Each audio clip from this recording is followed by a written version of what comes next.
hostilités et reprendre immédiatement les négociations de cessez-le-feu. On parle économie maintenant avec deux rendez-vous importants cette semaine. Oui, les décideurs sont réunis au Forum de Libreville au Gabon organisé par Richard Attias, on va en parler. Et ils étaient nombreux aussi à se rendre en Côte d'Ivoire pour le premier congrès africain de l'huile de palme. C'est l'or rouge de Côte d'Ivoire. Les acteurs de la filière ont voulu redorer l'image d'un produit vivement critiqué en Europe. Notre correspondante Maureen Grisot s'est rendue sur une plantation à Adiaké. Nous sommes chez l'un des plus gros planteurs de la région. Ici, le palmier nourrit toute la famille, l'huile rouge pour la cuisine, mais aussi les feuilles pour en faire des balais. La plantation fait environ 100 hectares, mais rien n'est laissé au hasard. C'est scientifique, tous les palmiers sont plantés à tous les 9 mètres. C'est recommandé par l'Institut de recherche, ça permet aux plants de se développer, d'avoir une bonne croissance.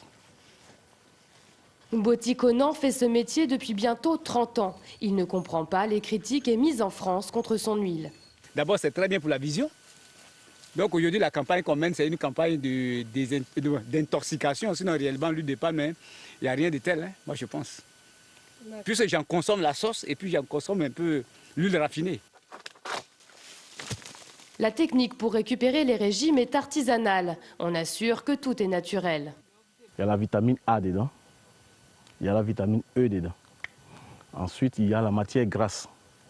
C'est sans protéines, c'est sans glucides. Il n'y a pas de pesticides dans ce fruit. Si on tient tant à défendre la réputation du palmier, c'est parce qu'il s'agit de l'or rouge de la région qui rapporte beaucoup aux planteurs.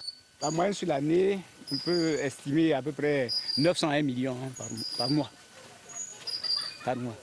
Cet agriculteur peut avoir le sourire. Il gagne 1 500 € mensuels, soit 15 fois le salaire minimum dans le pays. La Côte d'Ivoire compte doubler sa production d'ici 10 ans, quoi qu'en disent les Européens. Et quels sont les points de croissance en Afrique? Quelles sont les opportunités? Les réponses, elles sont au Forum de Libreville au Gabon, tout le week-end.